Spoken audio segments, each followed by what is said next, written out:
जीवनात ज्याला संघर्ष समजत नाही तो कधी चर्चेतही येत नाही. आयुष्यात संघर्ष करणं खूप गरजेचं आहे, कारण फुलांची सुरक्षा काटेच करत असतात, माळी तर खूप नंतर येतो. आयुष्य कधीच आपल्या मर्जीनुसार चालत नसतं. आपल्याला चांगल्या वाईट परिस्थितीतच मार्ग काढावा लागतो आणि पुढं जावं लागतं. सर्व परिस्थिती चांगली होईल या गोष्टीची वाट बघू नका, पुढे चला. एक खूप सुंदर कथा आहे. एकदा एका जंगलात एक हरीण पाण्याच्या शोधात भटकत असतं. त्याला खूप तहान लागली होती, पण पाणी कुठेच भेटत नव्हतं. खूप शोधल्यानंतर ते हरीण एका झाडाखाली बसतं. तेवढ्यात त्याला नदीच्या पाण्याचा खळखळ आवाज ऐकू येतो. ते ऐकून ते हरीण लगेच उठून त्या आवाजाच्या दिशेने जातं, तर समोर खूप मोठी नदी वाहत असते. ते पाहून हरीण एवढं आनंदी होतं की जणू त्याला नवीन आयुष्य भेटलं असावं. ते पळतच नदीच्या दिशेने जातं आणि जसं पाणी प्यायला नदीत वाकतं, तेवढ्यात त्याचं उजव्या बाजूला लक्ष जातं, तर तिथं त्याला एक शिकारी दिसतो, हातात धनुष्य घेऊन निशाणा लावून उभा असलेला. परत ते हरीण डाव्या बाजूला बघतं, तिथं त्याला झुडपात एक वाघ दिसतो. आता ते हरीण त्याची तहान विसरून जातं आणि पाठीमागे वळून बघतं, तर तिथं खूप भयंकर आग लागलेली होती, जी हळूहळू त्याच्याकडेच वाढत चालली होती. आता हरीण जाईल तरी कुठं? उजव्या बाजूला निशाणा लावून बसलेला शिकारी, डावीकडे दबा धरून बसलेला वाघ, समोर मोठी खळखळती नदी आणि पाठीमागे भयंकर आग. चारही रस्ते बंद झाले होते. चारी बाजूनी संकट आली होती. आता हरीण विचार करू लागतं, आता जर मला मरायचंच आहे तर मी माझं काम करून मेलेलं काय वाईट?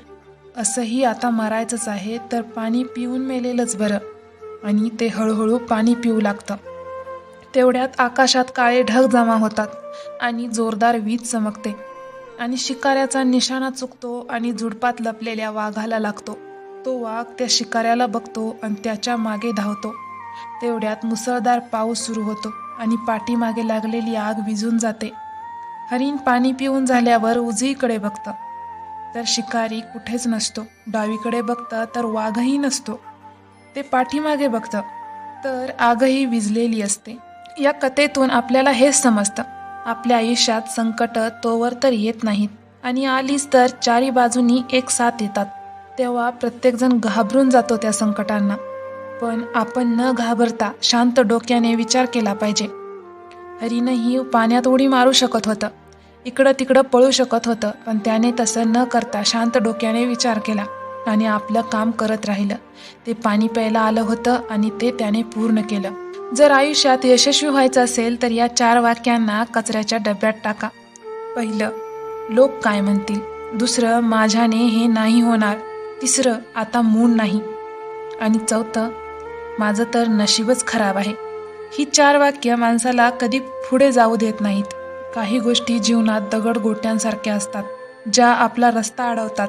पण आपल्याला लक्षात ठेवायचं आहे की आपलं ध्येय समोर आहे, पाठीमागे नाही. नदीलाही वाटेत खूप दगडधोंडे भेटतात. कधी कधी मोठमोठे दगड येतात, पण नदी कधीच थांबत नाही. एकदा पुढे टाकलेलं पाऊल पाठीमागे घेत नाही. जिथून सुरू होते तिथं परत कधीच परतत नाही. कधी रस्त्यात आलेला दगड तिच्यासाठी नवीन मार्ग बनवतो, तर कधी कधी त्या दगडाचे ती नदी तुकडे तुकडे करून टाकते. पण ती थांबत नाही. रेसमध्ये पळणाऱ्या घोड्याला माहीत नसतं विजय काय असतो. तो पळत राहतो, पळत राहतो, फक्त आपल्या मालकाकडून मिळणाऱ्या आघातांमुळे. जर तुम्ही कधीही स्वतःला दुःखात आणि संकटात बघता, तेव्हा समजून जा की तुमचा मालक म्हणजेच भगवंत तुम्हाला जिंकवण्याच्या तयारीत आहे. हे आयुष्य एक समुद्र आहे आणि याची प्रत्येक लाट परीक्षा. जेव्हा एखादी लाट किनाऱ्यावरील डोंगराला जाऊन भिडते, जर तो डोंगर मजबूत असेल तर ती लाट शरमेने परत फिरते. पण जर तो डोंगर कमकुवत असेल तर त्या लाटा त्याचे तुकडे तुकडे करतात. माणूसही त्या डोंगरासारखाच आहे. जर त्याची इच्छाशक्ती मजबूत असेल आणि आयुष्यातील प्रत्येक लढाई तो मजबूतीने लढला, तर कुठलीच लढाई त्याचं काहीही वाकडं करू शकत नाही. पण जर तो कमकुवत इच्छाशक्तीचा असेल तर ही संकटं त्याचं अस्तित्व मिटवून टाकायलाही कमी करत नाहीत. लक्षात ठेवा, जर माणसाची इच्छाशक्ती मजबूत असेल, एखाद्या पोलादी डोंगराप्रमाणे मजबूत असेल, तर प्रत्येक लाटेला शरमेने परत फिरावंच लागेल. जर तुम्हाला हा व्हिडिओ आवडला असेल तर चॅनलला सबस्क्राईब आणि व्हिडिओला लाईक करायला विसरू नका. भेटूया पुढच्या व्हिडिओमध्ये. तोपर्यंत आनंदी राहा. धन्यवाद.